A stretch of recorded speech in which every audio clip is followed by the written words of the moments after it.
देखिए मैं कोई कवि नहीं, मेरा ना तो कवि बनने का सपना है। मुझे वो कहानी नहीं सुननी कि भाई एक कोई रॉ का एजेंट है और वो जाता है और उसको मार लाता है और भारत को बचा लेता है, वो कहानी मेरे बस की ग्वालियर से मुंबई तक का जो सफर है। नहीं। ये अपना सफर मैंने लोगों से साझा करने में ऐसा लगता है आप बहुत बुजुर्ग हो चुके हैं और अब आप हाँ जनाब मैं जब वहाँ से निकला था जो प्लेटफॉर्म पे सोया उस तरह की कहानियाँ मेरे पास नहीं है।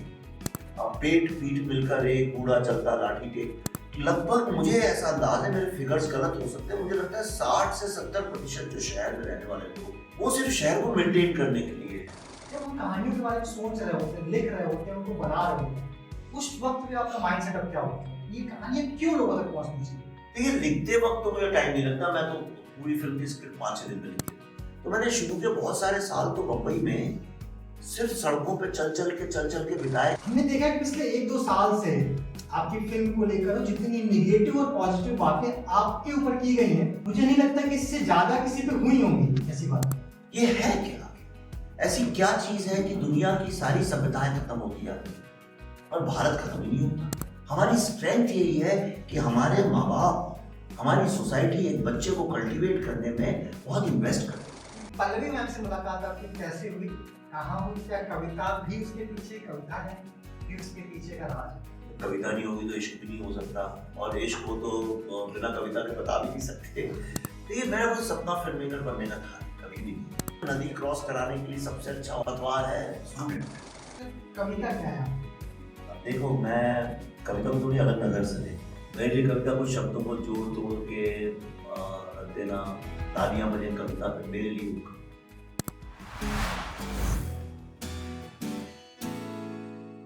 बहुत बहुत स्वागत है आपका कविशाला में। नमस्कार। मैंने मेरी खुशकिस्मती की मुझे यहाँ आने का मौका मिला। तो सर शुरुआत हम यहीं से करते हैं कि आपकी जो फिल्में हैं बहुत लोगों तक पहुंचती हैं, आपकी कहानियां लोगों तक पहुंचती हैं, आपकी किताबें लोगों तक पहुंचती हैं, बट लोगों को अगर विवेक अग्निहोत्री के बारे में जानना हो या आप ग्वालियर से आते हैं, ग्वालियर से मुंबई तक का जो सफर है, अगर उस वहीं से शुरुआत करते हैं वो दर्शकों को साथ साझा कर पाए। ये अपना सफर मैंने लोगों से साझा करने में ऐसा लगता है आप बहुत बुजुर्ग हो चुके हैं और अब आप हाँ जनाब मैं जब वहाँ से निकला था फिर प्लेटफॉर्म पे सोया उस तरह की कहानियाँ मेरे पास नहीं है। तो लेकिन हाँ मैं अगर देखा जाए तो हमारी मिट्टी जो है वो तो उत्तर प्रदेश से है। मेरे पिताजी शाहजहानपुर के पास एक बहुत ही छोटा सा करीब सा गाँव है कन्योरा, वहाँ से थे। मेरी जो माँ है इटावा कानपुर के पास एक जगह आप जानते हो गाँव, तो वहाँ से थी और काफ़ी ज़िंदगी बीती है उत्तर प्रदेश में। कानपुर में तो एक यानी वो जड़ तो मैं कभी छोड़ता नहीं हूँ अपनी, बहुत सीखा भी उत्तर प्रदेश से। और मैं पैदा हुआ ग्वालियर में, मेरे पिताजी संस्कृत के प्रोफेसर थे, तो ग्वालियर में पैदा हुआ, भोपाल में रहा, जबलपुर में रहा, फिर दिल्ली आया और फिर अमेरिका भी गया पढ़ने, हार्वर्ड में पढ़ा।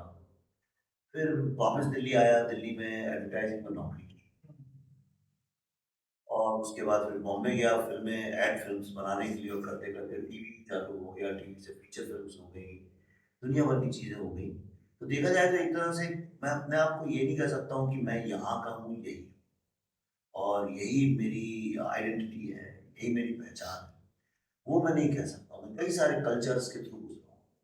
मैं चूँकि एक क्लिष्ट हिंदी के साहित्यकार का बेटा हूँ, तो हिंदी के साथ काफ़ी यानी हिंदी हिंदी कवियों की गोदों में पड़ा हुआ हूँ।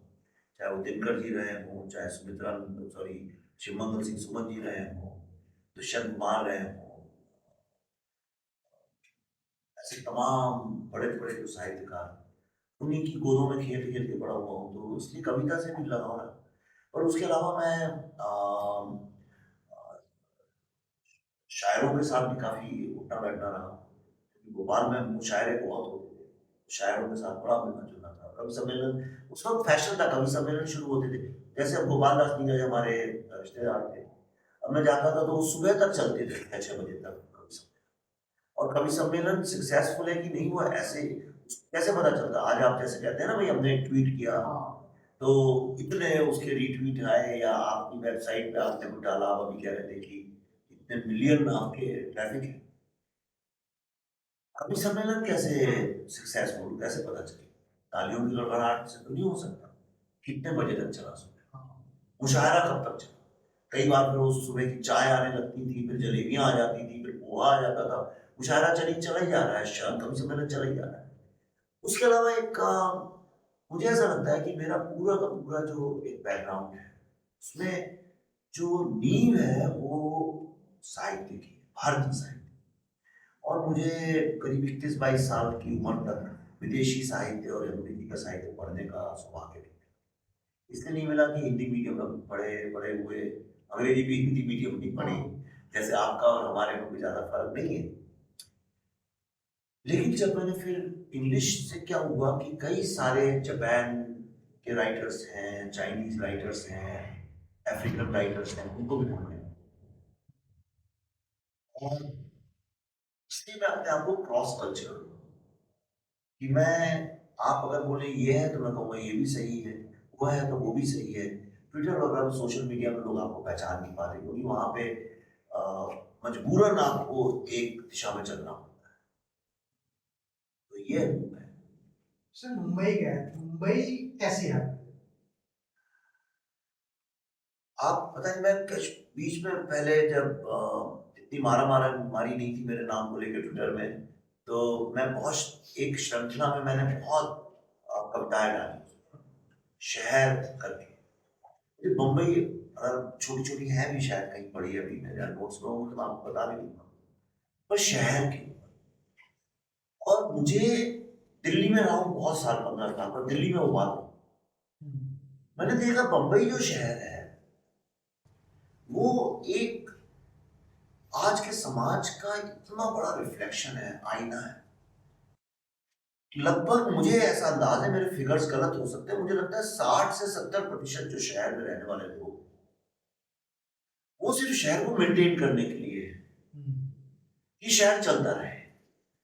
दूसरा, हर रोज वहां पे हजारों की तादाद में स्टेशन पे लोग कुछ दिमाग में सपने लिए हुए, कुछ अरमान लिए हुए, कुछ भविष्य का नक्शा लिए हुए, कुछ लोग घर से भागे हुए, कुछ लोग बस एक शहर के जंजाल में खोने के लिए, तमाम तमाम अलग रीजन से वहां पे आते हैं।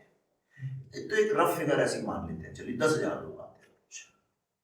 ऐसा नहीं हर रोज 10,000 बढ़ रहे हैं, वो कहीं वापस भी चले जाते हैं। तो मैं भी जब मुंबई शहर में उतरा तो मेरे दिमाग में जो सबसे पहला थॉट आया, मैंने जो हुजूम देखा लोगों, अब मैं भोपाल में एक पहचान थी, दिल्ली में एक पहचान थी कि भाई ये, लेकिन जब मुंबई उतरा तो मुझे लगा अरे मैं तो, I have also become a statistic, मैं भी एक संख्या बन गया। और अभी अगर मैं मर जाऊं तो एक और आदमी खत्म हो गया यहाँ। और अगर मैं कुछ भी नहीं करूं तो किसी को फर्क भी नहीं पड़ता है, और मैं कुछ करूं तो भी किसी को फर्क नहीं पड़ता है। तो मैंने शुरू के बहुत सारे साल तो बम्बई में सिर्फ सड़कों पे चल चल के बिताए, क्योंकि थोड़ी आर्थिक समस्या ये थी कि एक नई चीज के लिए गए थे, एड फिल्म्स के साथ स्ट्रगल कर रहा था, तो कुछ करने को भी नहीं था, पैसे ऐसे थे नहीं कुछ। तो बस सुबह से शाम तक जो एक, मैं नहीं, ऐसी लाखों लाखों लोगों से बात करें वो यही बोलेंगे, कोई ऐसा नहीं है उसको, मैं आप चाहे तो शायराना अंदाज में बोल सकता हूँ, पर बोलना नहीं चाहता हूँ, मुझे लगता है वो गलत है। जो फिल्म इंडस्ट्री के कई लोग कहते हैं ना, जनाब हम साहब पेशावर से आए, फिर स्टेशन पे सोए और चने खा के दिन गुजारा, मैंने भी सब किया, सब लोग करते हैं, कोई बहुत बड़ी बात नहीं है।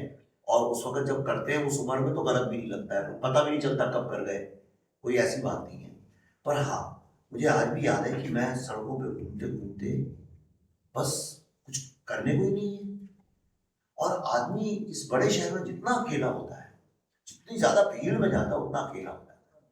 लेकिन उस अकेलेपन ने मुझे एक जीवन का, विश्व का, लोगों की मानसिकता के बारे में समझने का काफी बड़ा एक अवसर भी दिया। और मुझे ये समझ में आया कि ये जो शहर है, इस शहर में कोई भावना नहीं, इस शहर का जो कहते हैं लोग एक सपना, कोई सपना नहीं है, इस शहर का कोई अरमान नहीं है, ये बिल्कुल गलत है। आप जब, कोई आदमी वेंटिलेटर पे मर रहा है तो आपके पास कोई ऑप्शन ही नहीं है आशा के कि थोड़ा और जी जाए। लेकिन स्थिति बड़ी खराब है। जो भूखा आदमी है, निराला ने लिखा है, सूर्यकांत त्रिपाठी निराला ने, पेट पीठ मिलकर एक बूढ़ा चलता लाठी टेक, वो स्थिति अगर जब आपकी है तो आपके आगे ड्रीम देखने के अलावा कोई ऑप्शन भी नहीं है। एक शहर की सक्सेस तब है जब लोग ड्रीम देखना बंद कर दें। और फिर हम खुशहाल है किस बात का ड्रीम देखें। छोटा शहर है भोपाल, भोपाल में कोई ड्रीम ही नहीं देखता। जैसा था आज से 30 साल पहले वैसे ही अब थोड़े मकान और बन गए हैं। कानपुर में कोई ड्रीम ही नहीं देखता है। वो पान खा के थूकते हुए मस्ती में बात करते हुए लोग प्रसन्न हैं। मैं ये प्रसन्नता को आप ये नहीं समझिए कि बड़ा मकान है, बंगला है, गाड़ी है इसलिए प्रसन्न है, बस है। बंबई में अगर किसी से आप ये पूछें कि क्या भाई तुम संतुष्ट हो, नहीं। प्रसन्न हो, नहीं। जहाँ जाना चाहते थे वहीं जा रहे हो क्या? तो लोगों को ये भी नहीं पता कहाँ जाना चाह रहे हैं, क्यों जाना चाह रहे हैं, वो क्या रहा उनके साथ। सुबह होती है, शाम होती है, जिंदगी यही तमाम होती है, ये हाल है। लेकिन मैंने उसका फायदा ये उठाया कि इतने अलग कल्चर के लोग, अलग अलग, हर आदमी तनाव में जीता हुआ, भागता हुआ, एक समुंदर की लहरें क्यों उठ रही हैं, क्यों गिर रही हैं, उनको पता ही नहीं है, बस उठ रही है और गिर रही है, जो अनजान आदमी। लेकिन जब फिलोसॉफिकली और एक शायर की नजर से उसी समुंदर को देखने लगो, तो आप उन्हीं लहरों को एक अलग मीनिंग दे सकते हो, जीवन के बारे में सीख सकते हो।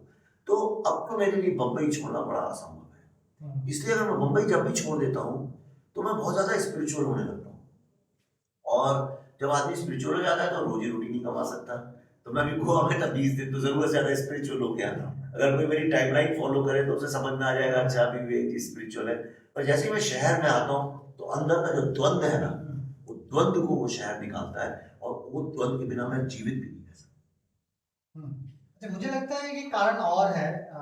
मैं आपसे जानना चाहूंगा कि पल्लवी मैम से मुलाकात आपकी कैसे हुई, कहाँ हुई, क्या कविता भी उसके पीछे, कविता है भी उसके पीछे का राज है? तो कविता नहीं होगी तो इश्क भी नहीं हो सकता, और इश्क को तो बिना कविता के बता भी नहीं सकते। तो जो कहते हैं ना, इश्क में हर आदमी कवि हो जाता है, शायर हो जाता है। नहीं तो अब ये मुलाकात तो होनी ही थी, उससे तो टाला नहीं जा सकता था, तो इसलिए हो ही गई वो तो। लेकिन मैं अ, मुंबई में एड फिल्म्स बना रहा था, और पल्लवी उस वक्त में टेलीविजन करती थी। और एड फिल्म्स वालों को कुछ ऐसा उस वक्त थोड़ा इंग्लिश स्पीकिंग टाइप की थी एडवर्टाइजिंग, आज जैसी नहीं है कि हिंदी बोलने वाले ज़्यादा हावी हैं।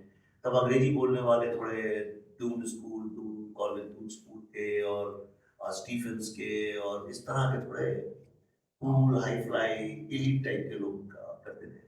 तो मैं भी सीख गया था, जवान लड़का था।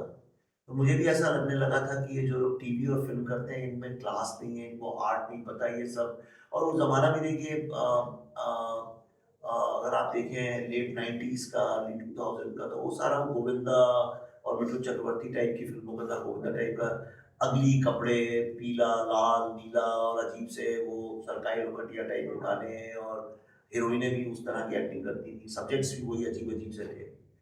तो एक चिप होता है शोल्डर पे ना, जिसको अंग्रेजी में चिप ऑन योर शोल्डर, तो वो था हमारा भी। तो मेरी जो प्रोडक्शन देखती थी वो पल्लवी की बहुत जिगरी दोस्त थी बचपन की, और वो मेरे साथ भी उसका काफी काम ही करते थे साथ में। तो कई बार उसने बोला कि, अब मैं चूंकि अकेला रहता था, बम्बई से दिल्ली से आया था बम्बई में, तो उसको भी लगता था कि मैं अकेला हूँ। तो कई बार उसने बोला कि चलो चलो हम पल्लवी के साथ डिनर में जा रहे हैं, या पल्लवी के घर में पार्टी आ जाओ। ये क्या कौन जाएगा यार। तो 2-3 साल तो वैसे टाला। एक दो बार तो ऐसा हुआ, एक बार तो ऐसा भी हुआ कि न्यू ईयर्स का प्रोग्राम पल्लवी के यहाँ टेरेस पे पार्टी आ रही थी, तो उसने कहा चलो। तो मैं तंग आके मैंने कहा चलो चलिए चलते ही हैं। हम वहाँ पहुंचा भी, और आप यकीन नहीं करेंगे कि मैं लिफ्ट में ऊपर तक गया, 7वें 8वें माले पे हुआ। और जब वो लिफ्ट से मैंने, यार मैं नहीं आऊंगा यार, मेरे को ये सब लोग जमते नहीं है, मैं पीछे चला आया अपना। पर होनी को कब तक टाल सकता है। तो हुआ क्या, एक दिन एक रॉक कॉन्सर्ट था ब्रेबन स्टेडियम में, और किस्मत कुछ ऐसी थी कि मैं लाइन में खड़ा था, और सडनली मैंने बहुत जोर से किसी लड़की के हंसने की आवाज़ सुनी, और मेरे सामने ही पल्लवी खड़ी थी। वो बहुत हंसती, बहुत जोर से पल्लवी, तो वो बहुत जोर जोर से खिलखिला के हंस रही थी, कुछ दोस्तों के साथ आई। और वो मुझे जानती तो थी, क्योंकि जिक्र तो दोनों तरफ ही हुआ होगा। तो अचानक बातचीत हो गई, और चूंकि आधा घंटा पौन घंटा अंदर लाइन में खड़े रहे, तो कुछ बातचीत भी चलती रही। पर जब मैं अंदर गया, बम्बई का ऐसा कल्चर है कि वहाँ जनरली आदमी लड़के लड़कियों में ज़्यादा फर्क नहीं करते आपस में। दिल्ली में जैसे मैं था यहाँ पे, तो अगर कोई लड़की आपसे मिलने आई है तो आपको उसको घर छोड़ना पड़ेगा शाम को, या थोड़ा यहाँ है कि आप अगर खाना खाने गए तो लड़का ही पैसे देगा। तो ये बम्बई से ज़्यादा पेट्रियार्कल सोसाइटी है। और अगर आप किसी फंक्शन में गए हैं और इंटरवल हुआ पिक्चर देखने गए, तो आप ही का फर्ज है कि आप जाएँ और कोक लाएँ, चाय लाएँ, पिलाएँ। मुंबई वाले ऐसा नहीं करते हैं। मुंबई में लड़के लड़कियां अपना अकेले अकेले करते हैं जो करना है। तो जब रॉक कॉन्सर्ट चालू हुआ, तो उसके जितने दोस्त थे, जितने मेल लड़के जो साथ में आए थे, वो सब अपना इधर उधर चले गए। वो रॉक कॉन्सर्ट में बिजी हो गई, अकेली पीछे रह गई। और इतनी वहाँ भीड़ थी और गर्मी थी जबरदस्त कि पानी आने का कोई इंतजाम नहीं था। तो मैं गया, लेके आया उसके लिए। तो उसको ये बात बड़ी अजीब लगी, क्योंकि पली तो वहीं की पड़ी हुई है और कभी उसने देखा नहीं था ऐसा कि कोई लड़का स्पेशली किसी के लिए कुछ कर रहा है। तो उसका ऐसा कहना है कि मुझे लगा कि तुम थोड़े कल्चर डालते हो। फिर हम जुड़े 2-3 चीज़ों के कारण। देखिए आप, ठीक है बाकी सब होता है, लेकिन इतना लंबा वक्त साथ गुजारना, 2-3 चीज़ें हैं जो आपके सोल में होती हैं, जो कनेक्ट करती हैं। मेरे ख्याल से पहली चीज़ थी सेंस ऑफ ह्यूमर। इसका मतलब ये नहीं कि आप चुटकुले सुना रहे हैं एक दूसरे को। सेंस ऑफ ह्यूमर मतलब जिंदगी को देखने का आपका जो नजरिया है, उसको आप कितने हल्केपन से देखते हैं और वो बैगेज कितना कम अपने ऊपर लेते हैं। तो वो एक चीज थी। दूसरी, साहित्य में हम लोग का इंटरेस्ट दोनों का। और साहित्य का मतलब ये नहीं कि आप कुछ कंधे पे आपने सोच ओढ़ लिया, कोई बोझ उठा लिया कि अच्छा हम साहित्य में इंटरेस्ट देना है। नहीं, जिंदगी में चलते फिरते कोई अच्छी बात को समझना, अच्छी तराशी हुई मूर्ति का जो वो जो तराशी है उसको समझना, अप्रिशिएट करना, मुझे लगता है वो जो एक चीज है कला की, वो जुड़ गई। तीसरी चीज जिसने हमको बहुत जोड़ा, वो म्यूजिक। और ये 3 धरातल पे जब हम जुड़ गए, तो उसके बाद बहुत चीजें आसान हो गई। मैं हमेशा सबसे कहता हूँ कि जब आपको साहित्य और कविता जोड़ती है, तो वो रिश्ते जो हैं वो फिर ओछी बातों से बहुत ऊपर चले जाते हैं। पर समस्या ये है कि लोग उससे जुड़ते ही नहीं है आजकल, तो इसीलिए बात बात पे झगड़े भी होते हैं। आपने बताया कि जो दूसरा पॉइंट था कनेक्ट होने का, साहित्य, जी। कविता है। क्या आपने कभी कभी कोई कविता मैम के लिए, या मैम ने कोई कविता आपके लिए लिखी हो? हाँ, मैंने तो कई पन्नों की लिखी है। नहीं, वो तो अभी है भी नहीं मेरे पास, लेकिन मैं काफ़ी लिखता भी था, लिखी भी हैं, होंगी भी शायद कहीं पढ़ी हुई, कुछ अंग्रेजी में भी लिखी हैं, हिंदी। देखिए मैं कोई कवि नहीं, मेरा ना तो कवि बनने का सपना है, लेकिन अपने को एक्सप्रेस करता रहता हूँ। तो ऐसा जो है, कई मैंने एक बार कभी लिखा, ट्विटर में डाला, तो एक सज्जन आगे कहने, नहीं साहब आपकी वो तीसरी लाइन मीटर में नहीं है और आप पूरा हिंदी में चल रहा था, उर्दू का शब्द ले आए बीच में, गलत था। तो लोग ज्ञान बहुत करते हैं, इसलिए मैं थोड़ा दूर रहता हूँ इन सब चीज़ों से। तो मैं कोई कवि नहीं हूँ, लेकिन हाँ, मेरे को मेटाफोरिकली अपने को एक्सप्रेस करना। तो जैसे शहर के साथ मैंने बहुत चीज़ें जोड़ के बहुत लिखा है। तो मैं लिखता भी रहता हूँ, आपने भी देखा होगा, 2 लाइन कभी लिख देता हूँ, कभी 3 लाइन लिख देता हूँ, और उस वक्त जो फील कर रहा हूँ वो लिख देता हूँ। तो और दूसरा, बातचीत करने का आपका लहजा, जैसे मेरे मित्र हैं जावेद अख्तर साहब। अब जावेद अख्तर साहब अगर राजनीति पे बात कर रहे हैं, या मजहब पे बात कर रहे हैं, या वो शहर की द्वंद्व के ऊपर बात कर रहे हैं, या अपनी पत्नी के साथ मोहब्बत की बात कर रहे हैं, या खाने की बिरयानी की बात कर रहे हैं, वो हर चीज एक तरीके से ही बात करेंगे।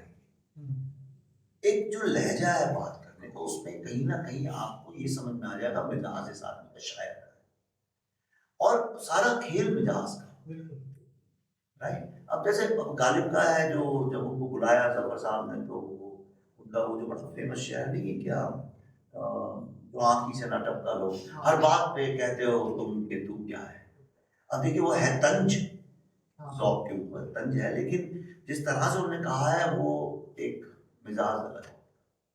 बिल्कुल सर, बहुत सारे लोग हैं, हम लोग आपने बताया कि आप हिंदी मीडियम से निकल कर आए। आज की जिंदगी में बहुत बड़ी दुविधा है, इवन अब तो थोड़ा अच्छा लग रहा है कि हिंदी बहुत उठ रही है। एक सपना देखना, आप ऐसी जगह से आए, हिंदी मीडियम से आए, और उसमें बहुत सारी ऐसी चीजें थी कि उसके बाद अब मुंबई जाकर आपने जो भी सपना आपने पाल रखा था उसको फॉलो किया, कुछ बनाया। तो ये जो जर्नी थी पूरी, प्लस आपका जो पहला प्रोजेक्ट था, पहली फिल्म थी, जब आपको लगा कि हाँ मैं यही करने को आया था, उसके लिए आपको आपको जो अंदरूनी शक्तियाँ हैं, अंदरूनी पावर है, वो कैसे मिला? और इस सब के लिए आपने अपने आप खुद को रेडी कैसे रखा? अम, देखिए मेरा कोई सपना फ़िल्म मेकर बनने का था नहीं, कभी भी नहीं था। ईमानदारी से बताऊँ, कभी नहीं। मैं तो साइंस पढ़ी, उसके बाद मैंने इकोनॉमिक्स पढ़ी, उसके बाद मैंने एडवर्टाइज़िंग पढ़ी, तो एकदम विपरीत है सब। और मैं एडवर्टाइज़िंग में था और बहुत अच्छा सक्सेसफुल भी था। तो लेकिन अचानक क्या हुआ कि ये कुछ टीवी में सुभाष जी के यहाँ जी में उस वक़्त नया-नया था सब। तो उन्होंने बोला कि कुछ टेक्निकली साउंड लोग चाहिए, एडवर्टाइज़िंग वाले टेक्निकली साउंड थे, तो मैंने उनके लिए कुछ बनाया। एक टेलीफ़िल्म बनाई, उस टेलीफ़िल्म को किसी ने देखा लंदन में, तो उन्होंने कहा हमको यही बनानी है, तो वो लोग जुड़ गए उस चक्कर में। और वो फ़िल्म बनी पहली चॉकलेट। उस समय मैं कई बार बोल चुका हूँ, उस ज़माने का दौर कुछ ऐसा था कि एक्टर लोग जो थे वो बिना कोई फ़ॉरेन की फ़िल्म देखे, हॉलीवुड फ़िल्म देखे साइन नहीं करते। तो उस चक्कर में चॉकलेट हो गई, फिर गोल हो गई, फिर तीसरी फ़िल्म हो गई और मुझे पता ही नहीं चला कब मैं एडवर्टाइज़िंग से शिफ्ट कर गया और मैं दोनों चीज़ें साथ-साथ कर रहा था, एड फ़िल्म्स भी कर रहा था साथ। फिर एक वक़्त आया करीब 2009 के 8 या 9 के आस-पास। मैंने कहा नहीं मैं ये करने नहीं आया। हर समय इस प्रेशर में कि आप वो कहानी बताएँ, वो फ़िल्म बनाएँ जो लोग देखना चाहते हैं और ये तो बहुत चलेगी। ये जो बहुत चलेगी का जो सिस्टम है, इसने मुझे ऐसा लगता है इंसान के अंदर का जो एक करेज है, अंदर का जो प्रतिभा है, जो एक अंदर का साहस है उसको खत्म कर दिया। आज आपको बड़ी मुश्किल से ऐसे लोग मिलेंगे जो कि अपनी बात के लिए दुनिया से लड़ने के लिए तैयार हैं। और अगर आप अपनी बात के लिए लड़ने के लिए तैयार नहीं तो आप साहित्यकार नहीं। फिर आप झुनझुना लेकर बैठे हुए हैं और आप लोगों को आकर्षित कर रहे हैं। ऐसा मेरी पर्सनल मेरी निजी अ, व्यक्तिगत विचार है, मैं ये नहीं कह रहा हूँ यही सत्य है। तो एक वक़्त आया जब मैंने कहा कि मैं कोई ऐसा ऐड तो नहीं छपा था कहीं ऐसा विज्ञापन कि आइए बम्बई में आके फ़िल्में बनाइए, ऐसा तो कुछ नहीं था। मैं तो अपनी मर्ज़ी से आया था बम्बई और मैं बहता गया और फ़िल्में हो गई। लेकिन कुछ ऐसी चीज़ें हैं जो जिनको मुझे ऐसा लगता है कि जो मैं महसूस करता हूँ और जिस तरह से उसको मैं समझता हूँ, उस तरह से शायद दूसरा व्यक्ति नहीं समझता। ये मेरा पॉइंट ऑफ व्यू क्या है? मेरा इंटरप्रिटेशन क्या है? मेरा उसको देखने का नज़रिया क्या है? और अगर मैं अपने आप देखिए कमर्शियल फ़िल्म में क्या होता है आप लोगों को इम्प्रेस करते हैं। कि अरे देखो बड़ी अच्छी लोकेशन है, बहुत सेक्सी हीरोइन है और गज़ब का एक्शन है, आओ देखो। जो लोग देखना चाहते हैं और लोग क्या चाहते हैं हमेशा हल्का-फुल्का सेंसेशन। ये इंसान की नीयत है। आपको गॉसिप क्या हो रहा है? अगर यहाँ पे 10 लोग खड़े हों तो आप कहेंगे अच्छा अंदर क्या चल रहा है? अगर बाहर से कोई निकलेगा, उसने देखा ये सब लोग यहाँ बैठे हुए हैं 10 लोग, तो पक्का वो बाहर वाले से कहेगा अच्छा चल रहा है क्या? अंदर और झाँक के देखना चाहेगा। ये इंसान की नीयत है। तो आप क्या उस व्यक्ति के लिए अपना क्रिएटिविटी कर रहे हैं? या आपने कहा नहीं, ये चीज़ मैंने देखी है और ये मेरे लिए बहुत ज़रूरी है कि ये मैं समाज तक लेके जाऊँ उस बात को। अब उसमें समस्या ये है कि समाज तक आप अपनी भाव ले जाना चाहते हैं, तो आपको कोई और पैसे क्यों दे आपके काम के लिए? आप खुद करिए, अपना कुआँ खुद खोजिए, अपना पानी खुद निकालिए आप उसमें से। करेक्ट? तो अब ये समस्या खड़ी हो गई। तो फिर मैंने स्टूडेंट्स को पकड़ा क्योंकि वही एक गरीबी में कहते हैं ना नदी क्रॉस कराने के लिए सबसे अच्छा औजार है पतवार है स्टूडेंट। क्योंकि उसके अंदर वही जोश और एंथुसियाज्म होता है। और हम लोगों ने बहुत ही सस्ते बजट में फिल्म बनाई बुद्धा है ना ट्रैफिक जैम, क्योंकि वो बात मैं लोगों तक पहुंचाना चाहता था। अब वो 6 साल अटकी रही।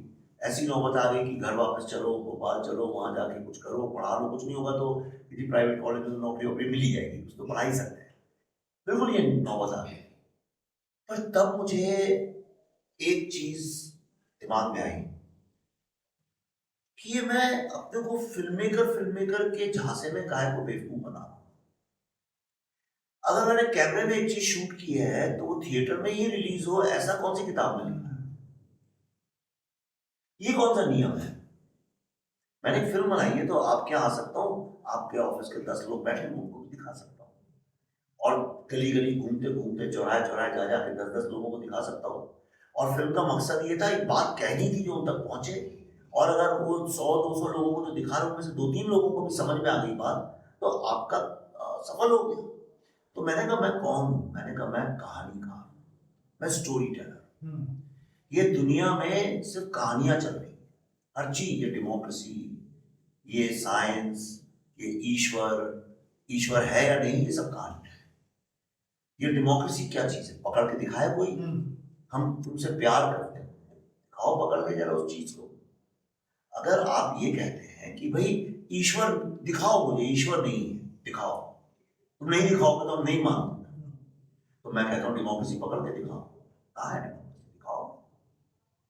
आप 99% चीजों में इसलिए विश्वास करते हैं जो है नहीं, एक दो चीजें आती हैं उसमें आपको, तो जो आपको सूट करता है विश्वास, सब कहानियां हैं। हम दुनिया को कहानियों के ही थ्रू समझते हैं। अगर आपके माँ बाप आपको बचपन में कहानियां ना सुनाए तो आप विश्व को समझ ही नहीं पाएंगे, जीवन को समझ ही नहीं पाएंगे, सब कुछ कहानी। और एक पुण्य वाला व्यक्ति और एक पापी दोनों बैठ के बस कहानियां ही सुना रहे हैं। आप आधी कहानी यहां से उठा लेते, आधी वहां से उठा लेते। गांधी और गोडसे दोनों कहानियां ही है, राम और रावण कहानियां ही है। जो अतीक मारे गए वो और सदगुरु दोनों कहानियां ही हैं, क्योंकि आपके जीवन में उनका क्या रिश्ता है, कहानियां हैं। तो मैंने कहा कि अगर हम कहानी सुनानी है तो वो कई माध्यमों से सुनाई जा सकती है। और फिर मैंने अपने को खोल दिया। मैंने चाहे वो कविता हो, चाहे लॉन्ग ऐसे हो, चाहे न्यूज़पेपर में आर्टिकल हो, चाहे भाषण हो, मैं बहुत देता हूँ भाषण हो, फिल्म हो, डॉक्यूमेंट्री हो, कुछ भी। मैंने कोई, हमारे यहाँ कोई वो डिस्क्रिमिनेशन नहीं, कहानी सुनो। और वो कहानी सुनाओ जो सिर्फ तुम सुना सकते हो, दूसरा सुना सकता है तो मत सुनाओ। अगर तुम लाल बहादुर शास्त्री की डेथ की कहानी सिर्फ तुम ही सुना सकते हो उस तरीके से तो सुनाओ, नहीं तो मत सुनाओ। मुझे वो कहानी नहीं सुननी कि भाई एक कोई रॉ का एजेंट है और वो जाता है और इसको मार लाता है और भारत को बचा लेता है। वो कहानी मेरे बस की। दो दोस्त हैं, उनमें दोस्ती है, झगड़ा हो गया लड़की को लेकर, फिर जुड़ गई, कहानी मेरे बस की नहीं। इसको सुनाने वाले लाखों लोग हैं। मैं वही कहानी सुनाऊंगा जो मुझे विश्वास है सिर्फ मैं ही सुना सकता हूँ, और अभी तक तो मैं वैसा कर नहीं रहा। नहीं बिल्कुल। और मतलब मैं ये भी आपसे जानना चाह रहा हूँ कि ऐसे वक्त पे जब पूरा बॉलीवुड, हॉलीवुड से, साउथ से, इधर उधर से मूवीज की स्क्रिप्ट उठा के उनको रिक्रिएट कर रहा है, दोबारा से बना रहा है। ऐसे टाइम पे आपने कहानियों की बात की, तो विशेष कहानियां आपके द्वारा लोगों तक पहुंची हैं। जब उन कहानियों के बारे में सोच रहे होते हैं, लिख रहे होते हैं, उनको बना रहे होते हैं, उस वक्त पे आपका माइंड सेटअप क्या होता है? ये कहानियां क्यों लोगों तक पहुंचनी चाहिए? देखिए, लिखते वक्त तो मुझे टाइम नहीं लगता। मैं तो पूरी फिल्म की स्क्रिप्ट 5-6 दिन में लिख देता हूँ। मैं जाता हूँ अपने को लॉक करता हूँ, 5-6-7 दिन में मैक्सिमम लिख देता हूँ। कहानी लिखना प्रैक्टिकल में टाइम नहीं लगता, तो उसको लिखने में बहुत साल जाता है वहां तक पहुंच। तो अब जैसे मैं आपसे बात कर रहा हूँ तो मैं समझ रहा हूँ कि आप क्या पूछ रहे हैं, क्यों पूछ रहे हैं। मैं जब बोल रहा हूँ तो खुद अंदर की परतें कुछ ऐसी हैं जो शायद मुझे ही नहीं पता निकल रही हो। समाज को देख रहा हूँ, कई चीजें बोल नहीं पा, कई चीजें महसूस कर रहा हूँ, क्या चल रहा है इस दुनिया में, क्या सही है क्या गलत है, उस पर विचार चलता रहता है, देखता रहता हूँ। जैसे भी मैं आ रहा था यहाँ, मैंने कहा कि आज़ादी के बाद से हम लोगों ने जैसे कंपटीशन आपस में कर ली है पूरे भारत में कि कितनी बदसूरत बिल्डिंग्स हम बना सकते हैं। अब तुमने बनाई, अच्छा गुड़गांव में गंदी, तो आओ बेटा हम पूना में इससे भी गंदी बना दें। तो हम लोगों ने जैसे कंपटीशन किया, ये मेरे को विचार आया। ओके, अब ये विचार कहाँ तक जाता है उसको मैं पकने देता हूँ दिमाग में। अगर विचार में ताकत नहीं है तो अपने आप थोड़े दिन में मर जाता है, और उसमें ताकत है तो वो जीवित रहता है और अंदर से कुरेदता रहता है, परेशान करता रहता है, सोते जागते उठते बातचीत करते हुए कहीं ना कहीं दिमाग में चलता है। और ये कैसे पता चलता है मुझे, अब मैं ट्रेड सीक्रेट बता रहा हूँ आपको। कैसे पता चलता है कि आप 4 लोग के साथ बैठे हैं और बात चल रही है समझिए आईपीएल के बारे में, और थोड़ी देर में या तो आप बोर हो गए और उठ के चले गए वहां से, या आप धीरे धीरे बात को घुमा के वहां ले आए जो आपके दिमाग में द्वंद्व चल रहा है। तब समझ में आता है मुझे, नहीं ये बात जो है ये मेरे लिए इंपॉर्टेंट है, और लोगों का भी मुझे पता चलता है कि लोगों के लिए इंपॉर्टेंट है कि नहीं। और ऐसे करते करते वो बुनता फिर लोगों के विचार क्या है। आप ट्विटर वगैरह में देखिए, मैं कई बार बहुत सवाल ऐसे ही डाल देता हूँ। मैंने कुछ दिन पहले लिखा, व्हाट इज सिन, पाप क्या है। अब मैं कहीं कहानी में अटका हुआ था तो मैं दुविधा अपनी कि भाई ठीक है, आपने कहा कि भाई ये मैं शास्त्रों के हिसाब से पाप ये है, या आपने कुरान पढ़ा और बोला पाप ये है, आपने बाइबल पढ़ के बोला कि पाप ये है। आपके माँ बाप ने बोला था बेटा पाप ये होता है ना, किसी का पैसा चोरी कर लेना पाप होता है। ठीक है, ये तो हमने सुना है, पर जो जीते जागते लोग हैं, जो जेब से पैसे निकालते हैं और टिकट खरीदते हैं, वो क्या समझते हैं पाप क्या है? तो जब वो नीचे 1000-1500 लोग लिखते हैं कि पाप क्या है, ओके, तो कहीं ना कहीं मुझे समझ में आता है कि लोग क्या समझते हैं और क्या गैप है, उन्हें क्या समझना चाहिए। तो वो जो पर्सपेक्टिव है उसको मैं लाने की कोशिश करता हूँ। तो मेरी ये प्रोसेस रहती है। जैसे अभी मैं एक फिल्म कर रहा हूँ द टेरिफाइंग, वो शुरू कहीं और से हुई थी।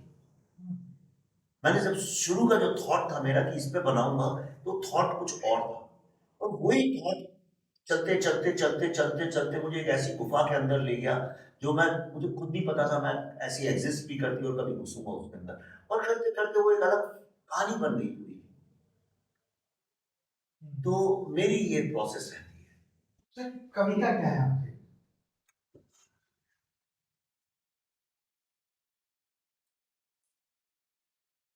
देखो मैं कविता को थोड़ी अलग नजर से देखता हूँ। मेरे लिए कविता कुछ शब्दों को जोड़ तोड़ के रख देना वो कविता नहीं। तालियां बजे कविता पे, मेरे लिए वो कविता, मेरे लिए कविता वो है जो जीवन के एक ऐसे पहलू की तरफ मुझे ले जाए जो मैंने महसूस किया है लेकिन उसे व्यक्त नहीं कर सकता। मुझे लगता है ये कविता का अर्थ है, कविता का पर्पस है। आपके समझ लीजिए आप ही के दिमाग में तरह तरह के गांव बसे हुए हैं और आप सिर्फ 4 या 5 गांव से ही परिचित हैं। गांव आपके अंदर है और आपका गांव कौन सा है ये भी आपको नहीं पता। आप किस मिट्टी के हैं, कौन सा गांव की मिट्टी आपकी, आपको नहीं पता। लेकिन कविता वो एक ट्रेन की तरह है जो आपको वहां ले जाके खड़ा कर देती है। इसीलिए आप देखिए कविता और शायरी जिसको कहते हैं उससे इंसान सबसे पहले जुड़ता है जब उसे इश्क होता है, पहला तभी जुड़ता है। आप जितनी भी 16-17 साल के बच्चे लड़के लड़कियों की अगर डायरीज अगर आप देखें तो पीछे के पन्नों में जैसी ऊटपटांग शायरियां लिखी। आदमी अपने को नेचुरली कम से कम शब्दों में व्यक्त करता है और वो प्रतिभा, वो जो चीज है मेरे ख्याल से वो कई कविता बनती है। और कविता को यूं देखिए कि सागर के समुद्र के साथ जोड़ा जा सकता है। समुद्र क्या है, कविता की भी 3 स्टेजेस है। अगर आप देखिए कविता क्या है तो सागर से किसी पूछिए समुद्र क्या, तो बोलेगा कि भाई समुद्र है रेत का किनारा, वहां से बैठो और एक बहुत बड़ा कोई एक पानी का वो है, आप उसको देख रहे हैं। जो आदमी बाहर बैठा हुआ है उसके लिए क्या है, उसके लिए एक छाता लगा है, बीच में वो बैठा हुआ है और उस नज़र से देख रहा है। वो कवि सम्मेलन में बैठा हुआ है, लोग कविताएं पढ़ रहे हैं, उसको देख रहा है। तो थोड़ा सा जब कविता को जानना शुरू करता है तो वो लहरों की तरह हो जाता है। तमाम कविताएं हैं जो उठ रही हैं, गिर रही हैं, टूट रही हैं, बन रही हैं। यानी उसके अंदर का जो एक एक जो संघर्ष है कविता के साथ, और चट्टाने राह की उनसे टकराती हैं, कविताएं टूटती हैं, फिर गिरती हैं, फिर बनती हैं। लेकिन जब कविता आपको समझ में आती तो आप अगर कवि हैं तो आपकी कविता ना समझ में आती तो उसका मतलब ये नहीं कि मुझे आपकी कविता समझ में आ रही, मुझे अपना जीवन समझ में आ रही। और समुद्र को भी देखिए, सागर एक एक लेवल के बाद जाके शांत हो जाता है। जिसको कहते हैं जीवन वो गहराई जिसको दुनिया समझ ना पाई, वो जो गहराई है, वो जो रिश्ते हैं, वो जीवन के जो बड़े नाजुक भावनाएं हैं, जो टेंडर फीलिंग्स जिनको कहते हैं, इमोशंस कहते हैं, थॉट्स कहते हैं, वो समझ में आनी। और कविता का मुझे लगता है जो सबसे बड़ा मेरे लिए कविता ने मेरे साथ क्या किया, उसने मुझे ये समझाया कि विश्व में कोई भी एक पर्सपेक्टिव या एक नजरिया सही नहीं है। इतने लाखों करोड़ों, आप ये देखिए कि रामचरितमानस शुरू होती है, रामायण एक कविता फॉर्म में है। वही चीज तुलसीदास ने लिखी, वो भी कविता फॉर्म में है। नायक वही है, विलेन वही है, परिस्थितियां वही हैं, कहानी वही है, सब कुछ वही है, माँ बाप वही है, शहर वो है, गांव वही है, कुछ फर्क नहीं है। सारे रंग वही है, कैनवस वही है, लेकिन एक कविता जो है अलग जगह ले जाती है आपको, और एक जो है वो शौर्य की तरफ ले जाती है, मर्यादा की तरफ ले जाती है, कैसे शासन होना चाहिए उसकी तरफ ले जाती है, धर्म अधर्म का आपके सामने सवाल खड़ा करती है, आपको फिलॉसफी की तरफ ले जाती है, एक अलग दर्शन की तरफ ले जाती है। दूसरी जो कविता है तुलसीदास की, वो आपको भक्ति की तरफ ले जाती है, सरेंडर की तरफ ले जाती है, समर्पण की तरफ ले जाती है, त्याग तपस्या उन चीजों की तरफ ले जाती है दोनों ही कविता है, लेकिन आपको दो अलग अलग डायरेक्शन में ले जा रही है। अब आपने कौन सी कविता का हाथ थामा है ये आपके ऊपर है। मैं तो चाहता हूं हर कविता का हाथ थामे लोग, तो अलग अलग पर्सपेक्टिव। ये है कविता, वही जो दर्द है उसको अलग तरह से, मौत को कितना व्यक्त किया गया तमाम तरीकों से। कई ने मौत को हंसी में उड़ाया है, कईयों ने मौत को बहुत ही गरीब दयनीयता के साथ जोड़ा है, कई लोग पैसिमिस्टिक तरीके से किया है, कई लोगों ने उसके ऊपर फिलॉसफी लेके आए हैं मौत के ऊपर। तो कविता मेरे ख्याल से एक आपके अंदर जो एक भाव छुपा हुआ है, जो आपकी जिंदगी का जो मर्म जो छुपा है, उसको कुरेद के निकालने वाला एक औजार है। समझो आप किनको पढ़ते हैं जब कविता पढ़नी होती है, तो आप किनको एक्सप्लोर करते हैं, किन राइटर्स को explore करते मैं एक ज़माना था जब आपसे मैं बोलता मैं ये करता हूँ वो करता हूँ, लेकिन अब मैं जीवन के कुछ ऐसे मकाम पे हूँ, ऑनेस्टली मैं कह रहा हूँ।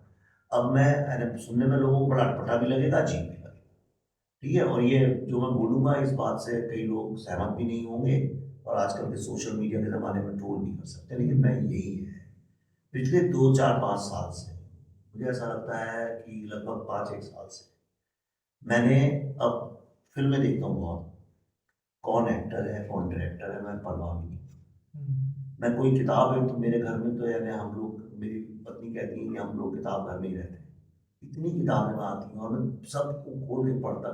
मुझे अब इससे कोई मतलब नहीं है कि वो किसने लिखी, मैं कविता में घुसता हूँ, मुझे अच्छी लगती है तो मैं उसको समझता हूँ, नहीं अच्छी लगती है कि मैं भरा पड़ा होगा मेरे नोट्स में, आपको मैं कहीं खोल के दिखाऊँ तो। अब आप देखिए, अब कविताएं कविताएं भरी पड़ी है, अंग्रेजी की एक जगह किसने लिखी है, मैं नाम दिख, कहीं आपको नाम दिखेगा?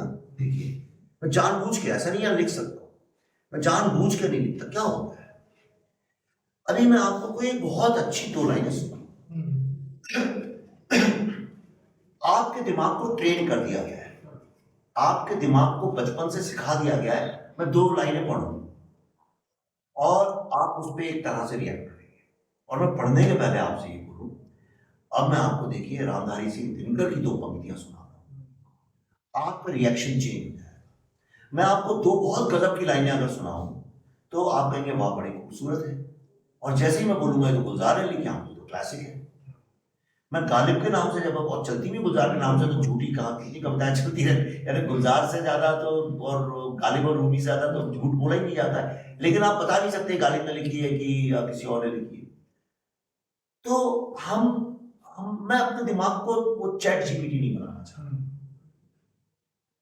मुझे किसने क्या कोट बोला है, किसकी फिलॉसफी, में बहुत फिलॉसफी पढ़ रहा हूँ। पहले तो मैं फिलोसोफर्स के नाम ले लेके गर्व महसूस करता था, मुझे ये स्कूल पता है, वो स्कूल पता है, ये पता है। जैसे आजकल नहीं है, अब ये ईशो उपनिषद में लिखा हुआ है, ये वहाँ लिखा है, ये वहाँ लिखा है, और मुझे लगता है मैं उससे ऊपर उठ चुका हूँ। मेरे को कुछ फर्क नहीं पड़ता किसने लिखा है किसने नहीं लिखा है, कौन सी फिल्म किसने डायरेक्ट की है, ये किसकी 4 लाइनें हैं। मुझे आप बस कविता मेरे सामने भेजते रहिए, मुझे जो अच्छा लगता है मुझे ग्रहण कर लेता हूँ। बहती हुई नदी में क्या फर्क पड़ता है कि किनारा कौन से शहर का है।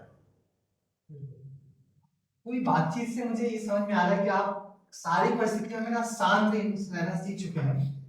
मेरे बाबा थे मेरी बात के साथ, उन्होंने बहुत सारी कविताएं साथ में लिखी क्लास में थे। क्या नाम था? कानपुर, श्रीधर मिश्रा। तो वो कानपुर में थे। अच्छा, कवि? कवि नहीं थे, वो तो थे तो एक आईएएस ऑफिसर थे वो, बट उनके साथ उन्होंने कविताएं बहुत लिखी जब कॉलेज में थे डीएवी में कानपुर। अच्छा, उस वक्त में तो उसमें उनकी कविताएं, उनकी जो कविताएं सिखाती है वो खुद सिखाते थे उनका कि शांत रहना।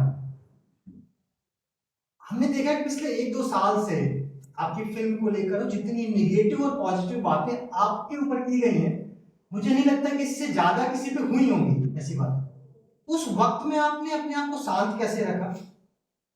उनपे बहुत कम रिएक्शन देखे कि आपने बहुत कम चीजों पर रिएक्ट किया, तो वो आपकी जर्नी कैसी, तो अपने आप को शांत कैसे रखा आपने? कोई कवि के मन से। मेरा मन जो हृदय है वो एक कवि का ही है, एक सरल तरल बहता हुआ ओके हवा के साथ चलता हुआ। तो और दूसरा क्या है कि अगर एक कवि क्या करता है, कवि को लगता है ये पूरा सब नाटक चल रहा है चारों तरफ, वो नाटक के दृश्य लिखता जाता है, कवि या साहित्यकार जो भी आप समझे, मुझे ये लगता है ये सब नाटक चल रहा है, ठीक है। अब मैं उस नाटक का हिस्सा भी बन सकता हूँ, नहीं भी बन सकता हूँ। तो अब चूंकि बैठे ऐसी जगह पे हैं, पावन जगह पे, कि जहाँ झूठ नहीं बोलना चाहिए, तो मैं आपको ईमानदारी से बताता हूँ, मैंने अपने 2 खंड बना लिए। एक वो है जो सोशल मीडिया का खंड है, और एक मेरा अपना निजी है, राइट। तो सोशल मीडिया में क्या है कि लोग आपकी फोटो देखना चाहते हैं। तो आप एक स्टूडियो में जाते हैं, अच्छे कपड़े पहनते हैं, बाल आल तेल लगा के ऐसा बनाते हैं, यूं बैठते हैं, सामने फोटोग्राफर खड़ा होता है, कहता है मुस्कुराइए, आप मुस्कुराते हैं, वो फोटो खींचता है और आपकी मुस्कुराहट उतर जाती है, आप चले जाते हैं अपने जीवन में जो करना है आपको। अब तो नहीं, अब तो आजकल के लोगों को पता नहीं स्टूडियो की फोटो कैसे खींचती थी, हमें पता है। वो पूरा प्रोग्राम बनता था एक, अरे इस तारीख को जाएंगे, और सज धज के जाते थे, वो थोड़ा पाउडर वाउडर भी लगाता था, और बाल आल आपको कंघा देता था, आप बनाते थे। आपने कभी खिंचाई होगी शायद कॉलेज वाले में। हाँ, और परिवार वाले नहीं खिंचा, गाँव में अभी भी खींचती हैं, पूरा परिवार जाता था, यूँ हाथ रख के, मियाँ बीवी अभी यानी चप्पल जूतों से लड़ाई करके आए हैं, लेकिन वहाँ बैठे हैं, मुस्कुराइए, आपने मुस्कुरा दिया। मेरे लिए सोशल मीडिया की सिर्फ उतनी ही मेरे जीवन में, तो वो एक अलग है। और बाकी मैं एकदम डिटैच रहता हूँ, मुझे कुछ फर्क नहीं पड़ता क्या चल रहा है क्या नहीं चल रहा, पूरी धरती भी गिर जाए अभी, पूरी दुनिया में मुझे कोई फर्क नहीं पड़ता, मैं उस स्थिति में अभी नहीं। अच्छा, आपको अभी तक आपकी जो फिल्में आई हैं, किसी एक फिल्म में प्राउड फील होता हो कि ये फिल्म बना के मतलब ये तो मुझे करना ही था, कौन सी फिल्म हो? अभी उसका मुझे लगता है सिर्फ बीजी अभी वो निकली नहीं है, उसका निकलना अभी बाकी है। मैं जिस फिल्म पे काम कर रहा हूँ, टेली फाइनल्स, मुझे लगता है वो शायद वो फिल्म हो। इसलिए क्योंकि मेरे दोनों माँ बाप फ्रीडम फाइटर्स थे, और मैंने भारत का इतिहास पढ़ा भी बहुत है। मेरे दिमाग में एक प्रश्न हमेशा से चलता आ रहा है कि आखिर ये भारत है क्या, किसी और राष्ट्र जैसा नहीं है। क्या भारत एक संस्कृति है, क्या भारत एक सभ्यता है, क्या ये एक राष्ट्र है, क्या भारत एक विचारधारा है, ये है क्या? ऐसी क्या चीज है कि दुनिया की सारी सभ्यताएं खत्म होती जाती हैं और भारत खत्म ही नहीं होता? अगर आप एक ईमानदार प्रैक्टिकल आदमी की तरह से सोचें, प्रैक्टिकल और साइंस को पकड़ के अगर चलेगा, वो हर चीज भारत में है जिससे सोसाइटी खत्म हो जानी चाहिए।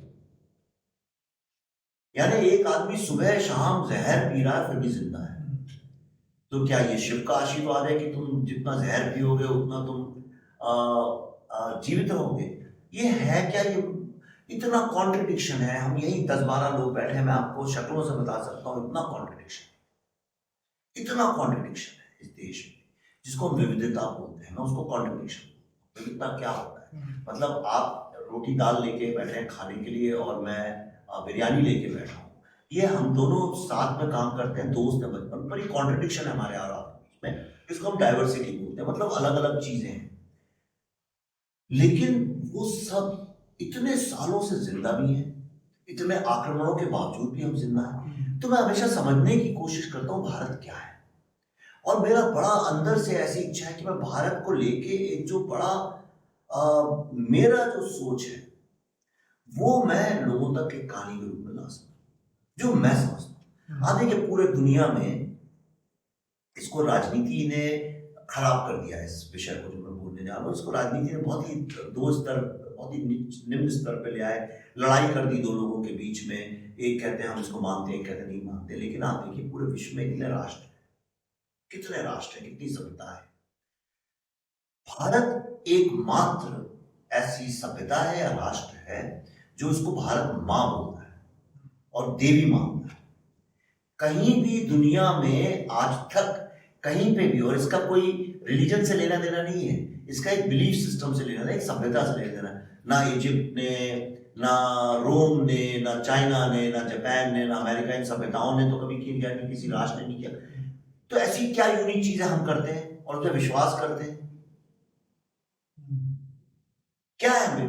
देखिए, मदरलैंड बोलना एक अलग चीज होती है। अच्छा, आप देखिए, भारत के लोग राष्ट्र की परिभाषा को नहीं मानते, इसीलिए आपको इकलौता एक देश है पूरे विश्व में जो कि कॉन्स्टिट्यूशन को नहीं मानते। यानी ऐसे कहते जरूर है हम मानते हैं, लेकिन उनका जो अंदर अंदरूनी जो विश्वास है वो कहते हैं कॉन्स्टिट्यूशन वगैरह तो ठीक है, लॉयर्स और जजेस और पॉलिटिशियंस के लिए है, पर हमारी तो अपनी सभ्यता है प्राचीन। हम कितना भी एआई आ जाए, सफलता आ जाए, कुछ भी आ जाए, हमारा जो कोर है, सारी दुनिया के लोग सक्सेसफुल क्यों होना चाहते हैं? ताकि वो दुनिया के सामने खड़े होकर बोल सके हम सफल हैं, और वो गाड़ी बंगले इन सब चीजों का आनंद उठा सके। भारत में एक जो यंग लड़का है, वो लड़की है, वो सफल क्यों होना चाहती? सिर्फ इसलिए कि उसके माँ बाप के पास लौट के आके बोल सके, देखो माँ, देखो पिताजी तुम्हारे पहुंचों के आशीर्वाद लेके गए थे, और देखो आज तुम्हारा बेटा जो है गूगल में नौकरी कर रहा है, आओ हम लोग घुमाते हैं, देखो माँ तुम्हारे लिए हम ये लेके आए हैं, तुम्हारे पास फ्रिज नहीं है तो फ्रिज लगवा दिया। ये आपको स्थिति पूरे विश्व में कही। और माँ बाप, उनका इतना त्याग, इतनी तपस्या, बच्चों को खड़ा करने के लिए सब कुछ, पूरा जीवन जो लोग त्याग करने के, माएँ तो करती हैं, आपकी माँ ने भी किया होगा। एक आप तो छोटे शहर के आप जानते हैं, जॉइंट फैमिलीज में एक कमाने वाला होगा, बहन के भी बच्चे, भाई के भी बच्चे, दोस्त के भी बच्चे आके पढ़ रहे हैं, एक आदमी कमा रहा है और नौकरी क्या कर रहा है, कहीं पे क्लर्क है या टीचर है, साइकिल पे जा रहा है, साइकिल से आ रहा है, लेकिन वो 6-7-8 बच्चे पढ़ रहे हैं वहां पे, घर वालों के सबके, क्योंकि वो सबसे समर्थ। ये जो सेक्रीफाइस है, ये जो त्याग और तपस्या की जो क्वालिटी है, जिसको स्पिरिचुअलिज्म से जोड़ते हैं हम, ये आपको विश्व में कहीं नहीं मिलेगी। तो मेरे अंदर, अगर आप कहें आप ऐसी क्या चीज है जो आपको खलबला रही है अंदर से, वो आप कश्मीर फाइल्स के भी लास्ट 10-15 मिनट में आप जो लड़का जो बोलता है उसमें झलक मिली होगी, वो मेरे अंदर का ही द्वंद है। मैं एक्सप्लेन करना चाह रहा था आखिर कश्मीर है क्या, और वही शायद डेली फाइल से मैं कर पाऊं कि आखिर भारत है क्या। और जिस दिन आपको समझ में आ जाएगा भारत क्या है, आपको समझ में आएगा इस राष्ट्र की एक गहराई जो आप और कहीं रह के समझ नहीं सकते। कविशाला पे लोग बातचीत कर रहे हैं तो कुछ कविताएं तो होनी चाहिए, और आप बहुत अच्छा लिखते हैं, कविताएं भी बहुत अच्छी लिखते हैं। अरे नहीं लिखता हूँ भाई, चलिए मैं आपको वक्त भी आप ज़्यादा, मैं कवियों की तरह हाँ हाँ ना ना ये सब नहीं करूँगा आपके साथ। मैं कोई सोच के नहीं आया, मैं आपको जो मैं चलते फिरते गाड़ी में या अभी आपके यहाँ से निकलते हुए या बाथरूम में खड़े हुए लिखता हूँ, वो सुनाना चाहता हूँ। इसलिए क्योंकि जो क्राफ्ट के साथ कविताएं लिखी होती हैं उनको क्राफ्ट के साथ सुनाना पड़ता है। धुंध में लिप्त है शहर, आकाश दिखता नहीं, सूरज निकल गए बादल पर कोई किला नहीं, तुम भी होते तो बेहतर होता, क्योंकि कोई साथ हो तो सफर कट ही जाता है, पर तुम भी तो आजकल इस शहर जैसे ही हो, खुद में लिप्त, अपनों से दूर, वक्त से खफा, और कोई किला नहीं, मौसम हो या रिश्ता बदल ही जाता है। जैसे अब मैंने पढ़ा भी, देखी, बहुत हुआ आओ अब भूत से नाता तोड़ते हैं, शहरों में एक बना होता, बहुत हुआ आओ अब भूत से नाता तोड़ते हैं, बीत रहा जो इर्द गिर्द जरा उसे भी देखते हैं, कानून की धज्जियां, गरीब की मजबूरियां, चौराहे पर घूरते युवा, चुन्नी के बोझ से झुकी युवतियां, झुंझुने बजाते नामर्दों की बारात, तमाशबीनों की नई जमात, और भी हैं कई हसीन नज़ारे इस शहर में चला। तो ये मेरे शहर के साथ आज आग यहाँ लगी, कल वहां लगेगी, इस आग में है गर्मी ज्यादा, अब इस पे शर्त लगेगी, आग में हाथ सेकने वाले तो छुप जाएंगे अंधेरे में, जो शर्त लगाने वालों के अभी सिर्फ घर जलते हैं, जल्दी उनकी बस्ती जलेगी। और जब आएगी बारी चिताओं को जलाने की, और जब आएगी बारी चिताओं को जलाने की, तो इस शहर में कोई भी आग नहीं, सिर्फ राख मिलेगी। तो इस तरह से मैं लिखता हूँ, यानी क्या बोलूं। शानदार सर। तो क्या लगता है आगे 10, 20, 25 सालों तक जो आप जैसे जिस तरीके का हिंदुस्तान आप देख रहे हैं? ये सुनिए, इस शहर में एक गली ऐसी भी तो होगी जहां मेरी भी एक कहानी रहती हो। ये मैं बहुत पहले अकेले वैसे 2-2, 4-4 लाइनें लिखता रहता हूँ। शहर पे मैंने सबसे ज्यादा लिखा है, और राजनीति से जब बहुत व्यथित हो जाता हूँ, बहुत दुखी हो जाता हूँ, तो राजनीति पे लिखता हूँ। आजकल राजनीति पे बहुत सारी बातें खुल के बोल नहीं सकते हैं। मेरे ख्याल से कविता एक ज़रिया है जिससे बोली जा सकती बिल्कुल। सर, आपने भी भारत की जो विविधता में एकता है उसकी बात की, जिक्र कर दिया उसका, और उसमें काफ़ी चीज़ें हैं, काफ़ी नज़रिए हैं। अगर हम उसी नज़रिए से देखें कि अगले आने वाले 10, 20, 25 सालों में क्या कुछ परिवर्तन, इतनी स्ट्रेंथ है, इतनी कमियां हैं, उसके बावजूद क्या सब कुछ सही रहने वाला है, क्या परिवर्तन आने वाले हैं, आपकी व्यूज क्या है इस पे? है। ये क्या आने वाला है उसके बारे में मुझे नहीं पता, पर क्या है वो मैं जानता हूँ, और जिसको झुटलाया नहीं जा सकता जो सत्य है। मैं आपसे एक बात बोलना चाहता हूँ। मैं अभी ये गाड़ी में आ रहा था, मेरे दिमाग में विचार आ रहा था। मैं आपसे अगर बोलूँ कि विश्व की जितनी भी टॉप बैंक्स हैं, जहाँ से पैसा डिस्ट्रीब्यूट होता है, उसके सीईओ जो हैं वो चाइनीज लोग हैं। और जितनी वर्ल्ड की टेक कंपनीज हैं, चाहे गूगल हो, माइक्रोसॉफ्ट हो, एडोबी हो, उन सबके जो सीईओज हैं, डिसीजन मेकर्स हैं, चाइनीज। मैं अगर आपसे बोलूँ वर्ल्ड के जो टॉप साइंस रिसर्च में जो लोग हैं वो चाइनीज लोग हैं। अगर मैं आपसे ये बोलूँ कि फिलेंथ्रॉफी जिसको बोलता है वर्ल्ड, उसमें सबसे ज़्यादा चाइनीज लोग काम कर रहे हैं। मैं आपसे बोलूँ सबसे ज़्यादा दुनिया में एयर होस्टेसेस जो हैं वो चाइनीज होते हैं। मैं अगर आपसे बोलूँ अमेरिका के जो वाइस प्रेसिडेंट हैं वो चाइनीज हैं। मैं आपसे बोलूँ ब्रिटेन के जो प्राइम मिनिस्टर हैं वो चाइनीज हैं। मैं आपसे बोलूँ वर्ल्ड की फास्टेस्ट ग्रोइंग बिलियनियर कम्युनिटी जो है वो चाइनीज लोगों की है। वर्ल्ड में फास्टेस्ट ग्रोइंग स्टार्टअप जो है वो चाइनीज लोगों के हैं। अगर मैं आपसे बोलूँ कि वर्ल्ड का जो सबसे हाईएस्ट जीडीपी फोरकास्ट है वो चाइना का है, तो आपके दिमाग में आपको ये नहीं कहीं पे विचार आता है कि क्या चाइना पूरे वर्ल्ड को टेक ओवर कर लिया इसने? आता है कि नहीं आता है? तो सब कुछ चाइना ही आगे बढ़ रहा है, चाइना का है।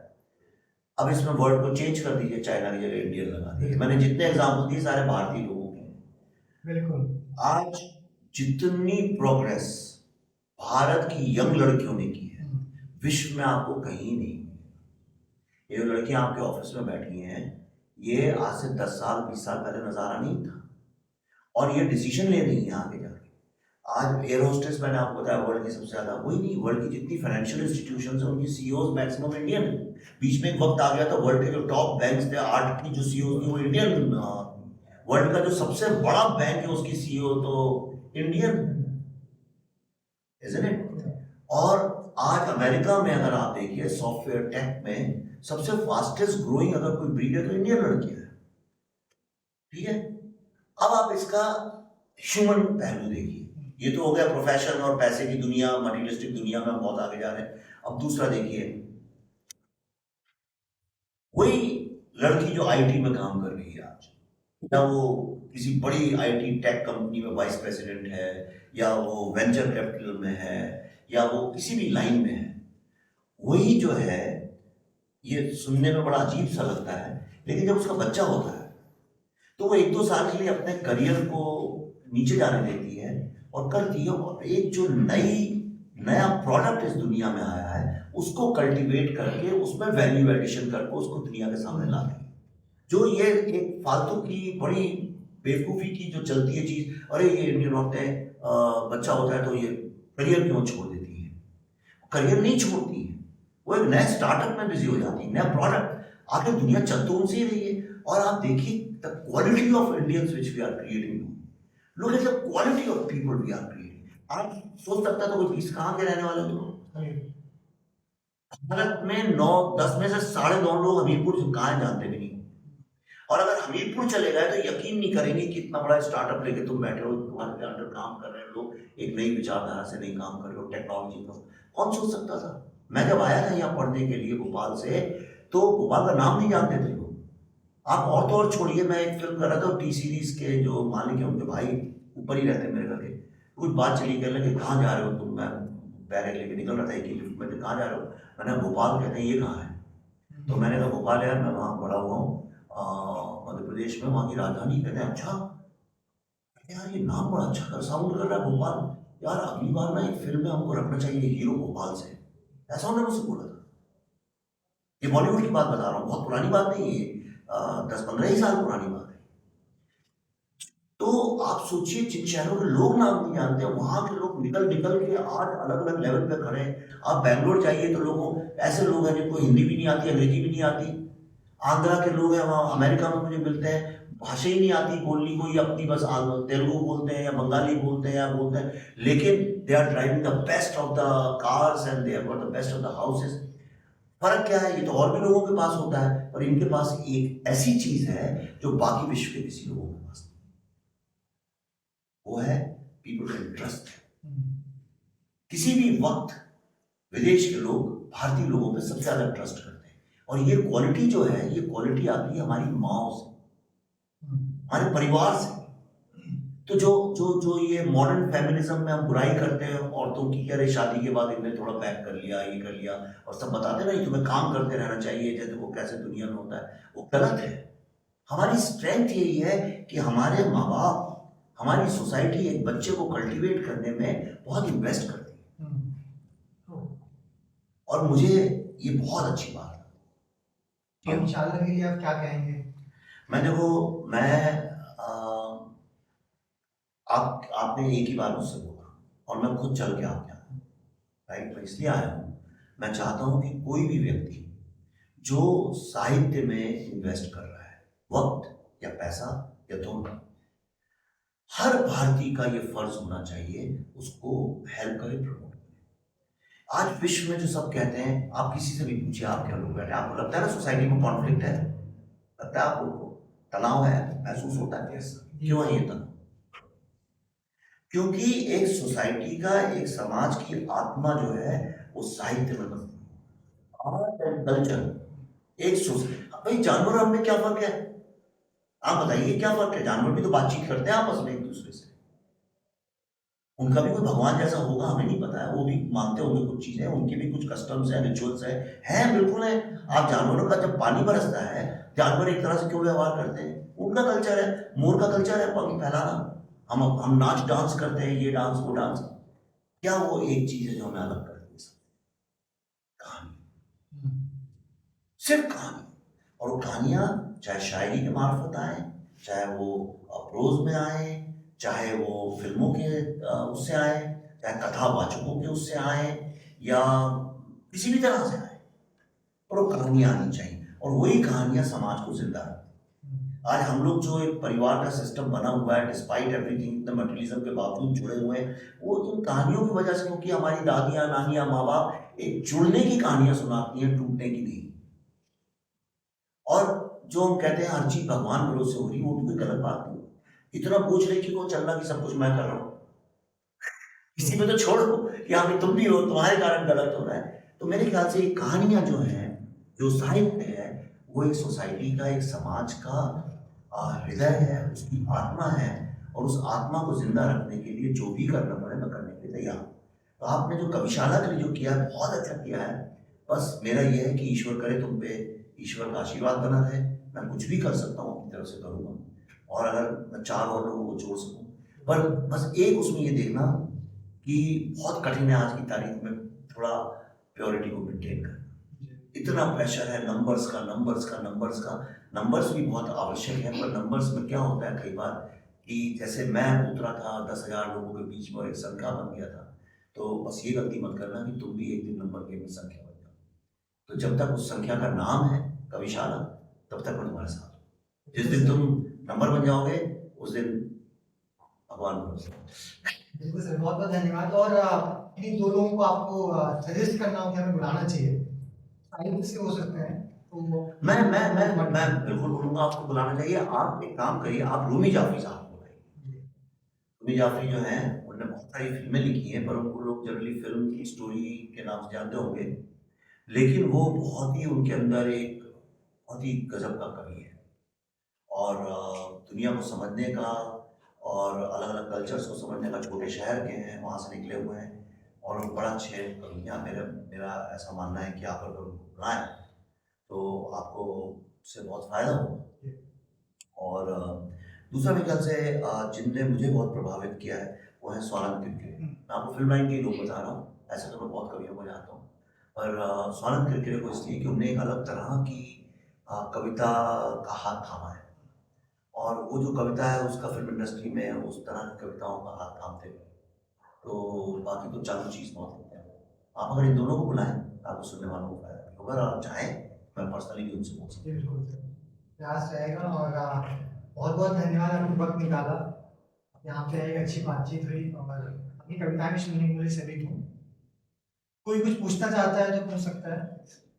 सर आपने कई साल पहले एक फिल्म बनाई थी गोल्ड, वो मेरी one of the most inspiring and मेरी फेवरेट मूवी है। उसका एक सीन था वो मिरर वाला, जब बोमन ईरानी जो है जॉन अब्राहम को खींच के लेके जाता है अरशद वारसी को कि look at yourself in the mirror, क्या तुम्हें एक फुटबॉलर दिखता है? तो वो सीन मेरे को बहुत इंस्पायर करता है। क्या आप ऐसी कोई मूवी आगे जाके बनाने वाले हैं? अब गोल से तो थोड़ा दूर चला गया हूँ। गंगा जब निकलती है वहाँ से गोमुख से, तो उछलती कूदती तरह तरह की चीज़ करती आती है, पर धीरे धीरे बनारस के घाट तक पहुँचती शांत होने लगती है। तो अब मैं बनारस तक पहुँच चुका हूँ, कलकत्ता की तरफ जा रहा हूँ। तो अभी गोल तो मेरे लिए संभव नहीं होगा, लेकिन हाँ इस तरह की इंस्पायरिंग बात वाली ही फिल्में कर रहा हूँ। तो अगर जीवन का दर्शन फिल्म से मिल सके, इससे अच्छा क्या हो सकता है। Thank you. किसी कोई और कुछ पूछना चाहता है? मैंने इतना महिलाओं के बारे में बोला, एक भी लड़की को कुछ नहीं। आप स्पिरिचुअल है।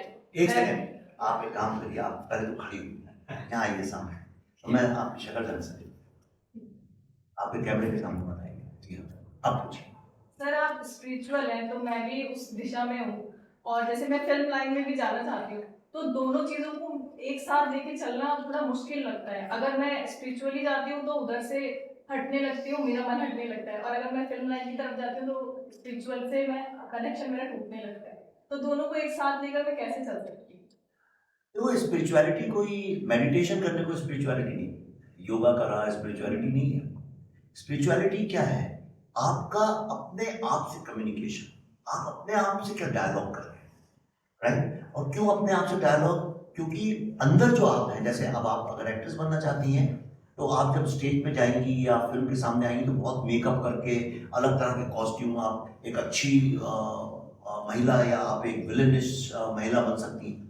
लेकिन आप जब डायलॉग कांस्टेंट करती हैं तो आपको हमेशा एहसास रहता है कि आप वो नहीं है, आपके भीतर जो है वो आप है। उस भीतर को जब आप पकड़ के चलते हैं, वो आपका नॉर्थ स्टार बन जाता है। नॉर्थ स्टार मतलब आपका गाइडिंग फोर्स लाइफ का बन जाता है, तो आपको दिक्कत नहीं होती। अक्सर गलती क्या होती है कि कई बार हम लोग, जैसे बहुत सारे लोगों को मैंने देखा है 2-3 साल में कि वो रील्स बनाते हैं। मेरे दोस्त हैं, कई लड़कियां मैं जानता हूँ उनको, बनाते बनाते बनाते बनाते और उस तरह के कपड़े पहनने में तो उनको कहीं विश्वास हो गया वही यही है। जो सारे स्टार्स हो जाता है कई बार उनको यही लगने लगता है कि शायद मैं यही हूँ, और फिर वो सारे जिंदगी के अपने निश्चय और निर्णय उस हिसाब से करने लगते हैं। लेकिन उसको अगर आप तोड़ दें उस बांध को, और आप अपने अंदर अपनी रूह को पकड़ के चलें, तो आपको कभी दिक्कत नहीं। कहाँ के रहने वाली हैं? मैं अयोध्या से हूँ। अयोध्या में आपके माँ बाप वहाँ रहते हो? नहीं, सब यहीं पर रहते हैं। और अयोध्या से हो तो बस अयोध्या को मत भूलो जिंदगी भर, और कहो मैं अयोध्या की हूँ। कितनी भी सक्सेसफुल हो जाओ, मैं अयोध्या की हूँ, वो तुम्हें खींच के वापस ले आएगा। वैसे ही माँ बाप के साथ बैठ के खटिया में वैसे ही बात करो, जिंदगी तुम्हारी सही रहेगी। यही spirituality. Thank you sir. Thank you.